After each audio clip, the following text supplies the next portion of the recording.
Hey guys, welcome back to my channel. I'm Blue Guy, and today I have a review of Gori Cuddly Carnage for you. If you haven't heard of this game before, it's a hack and slash game, and it's really heavily inspired by those old platform adventure games like Psychonauts and Ratchet and Clank. But it's very edgy and, like the title says, gory. But yeah, enough talking, let's get into this. I will start off with my first impressions that I had when I played the game. And the first thing that I noticed that instantly caught my attention was just the art style and the quality, and it's pretty insane because it looks just as good as any AAA game coming out right now, I would say.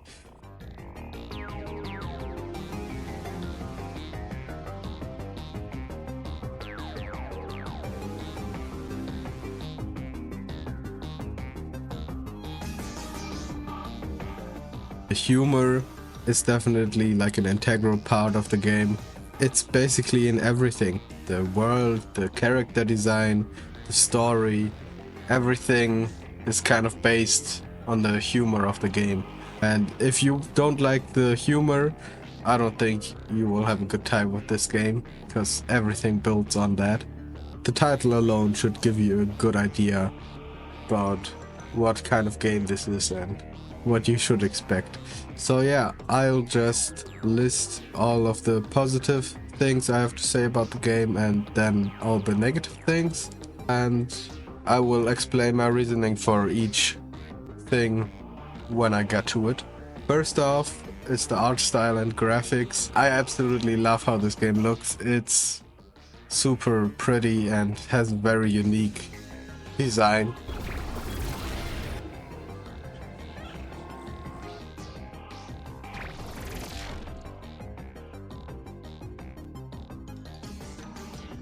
And everything seems very polished, and yet the art style is just a perfect fit for this kind of game, and I like it a lot. The next positive thing that I have to say is the character design. It's just awesome. One of my favorite parts of the game. Gori, the cat you play as, is absolutely adorable. Look at that little cat. Oh my god, he's so cute. I just wanna. Oh. Yeah, I love the way they designed him. He has like his little sweater on and pants. It's really funny, and like you can also customize him, which is really neat and was fun to play around with. And you can also customize your psychotic hoverboard, and I mean, I love that guy. I forgot his name, but he's fucking crazy. Enemy designs are just so fucked up. I can honestly say I've never seen anything like it. The big villain in this game is a teddy bear Jack-in-the-Box that cut off his face. I don't know who came up with that or how, but he looked really fucking nasty. All of the enemy designs are nasty, but each design gets more gross than the last one. It's kind of crazy how they keep improving on the disgusting factor. And I mean, they have these really funny little introduction scenes, like in Smash Bros trailers when a new character gets introduced or something. Just check it out. I think it's hilarious.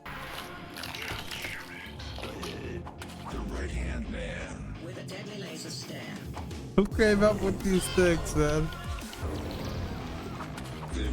The night light. Oh my god.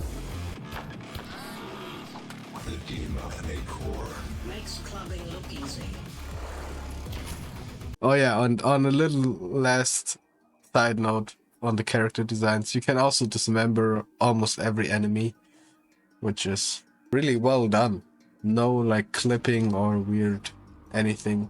And yeah, the dismembering is really an integral part of the game. That's what makes it everything just really satisfying. And that's how I get to the combat, because I love the combat as well.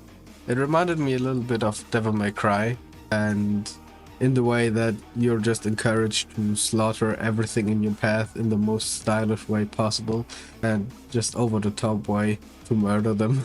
You even have a style meter as a reference to Devil May Cry, which is just hilarious. But it also works as like a motivator to do good in the game, you know? So I actually like the little style meter that you have. At first, the combat is very basic. You just have your little hoverboard sword thing. I don't know if you can call that a sword, but you can do this Beyblade spinny move as well, which is pretty cool, I'm not gonna lie. But it's very limited at the beginning. But as you progress and the more levels you play, you will unlock more weapons and more ways to kill your enemies, basically. And it gets really just cool, you know? It's really fun. Yeah, it's overall not as deep as Devil May Cry, which isn't really a knock to the game. Devil May Cry is just really deep with the combos and the fighting system, but it's a pretty decent and fun combat system that I think suits this game really well. Just look at this, it's pretty fucking awesome.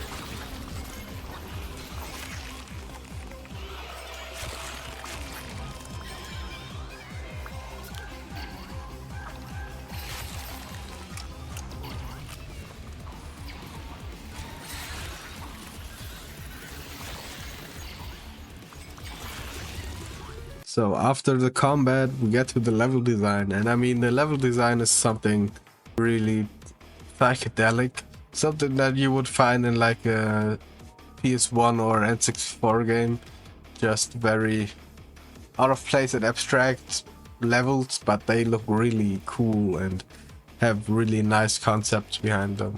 For example, in one level you jump into an arcade machine and have to complete challenges to progress, and then there's a big boss fight at the end in the last arcade machine. And then there's like a haunted, scary amusement park type of thing, which is just really nice to look at, and reminded me a little bit of like Arkham City, the Joker part of the map. But I think that's kind of, it might be a negative for some people, because there's so much stuff happening in every level and there's so many set pieces and cool things to look at. It's kind of hard to keep track of what happened in which level, because there are multiple set pieces in each level which are all really cool and memorable, but it's hard to remember what happened in which level. I just know the first level was like a cyberpunk type of city. It reminded me a bit of Stray. Like Stray mixed with Borderlands. Awesome. Mainly because you're an orange cat walking through a fucking cyberpunk city like in Stray. And then there's a level with giant pinball machines. And my favorite level is probably the one where you infiltrate the fucking... what was it? It was like a office of a manager. You dumb bitches. You really thought that was all I had? You're never going to win. Ha ha ha ha ha. Oh no. Ladybug, get out here. Consider this a What the hell is this, bro? Oh nah.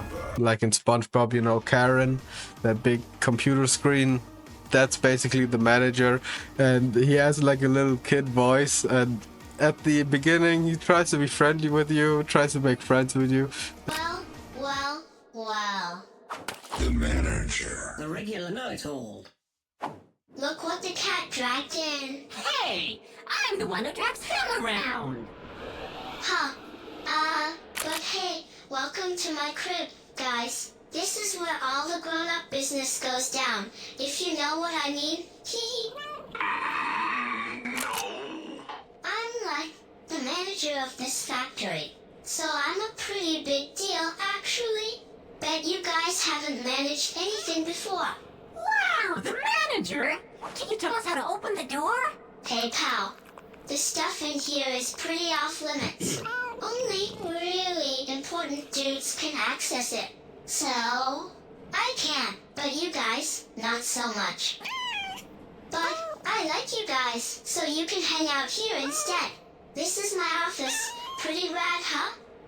We could play some games to pass the time. I just gotta look for my toys. I mean, action figures.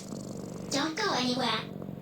Every time he just talked, I cracked up, and I died so many times in that level, I had to retry it like 10 times, but I didn't mind because the manager was just so fucking funny. Whoa, what are you guys doing? Why are you breaking my things? That's not cool. I thought we were gonna be besties. I mean colleagues. I hate you.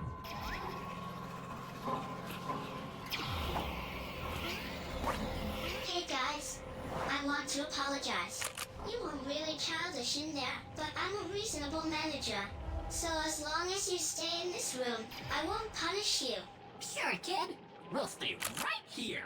How do we get past this weirdo chip? I don't see any keys in this room. Kid? I'm a goddamn manager. Honestly, my favorite character in the game.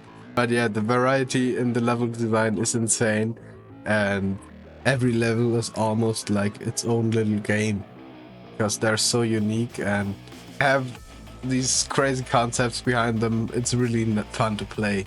So yeah, the next point is quality. And what I mean by quality is just the production quality of the game. I was very impressed because the game is very polished and I haven't really noticed any major bugs aside from some clipping through the map because I abused the parkour a bit too much. But I mean, that even happens in the biggest AAA games. So yeah, it's very polished and just a blast to play, you know. This really feels like a passion project and that's what makes it so fun. But the developers really nailed everything they wanted to do in this game. So the last positive aspect of this game is the humor. But just because it's the last one doesn't mean it's not significant, because that is probably my favorite part of the game. It's so absurd and over the top. I don't know, it's just hilarious. Every character is so funny in their own way. And it's easy to make these characters with these super in-your-face type of personalities annoying. And I mean, the hoverboard is kind of annoying, but he's more funny than he is annoying, so I don't mind him.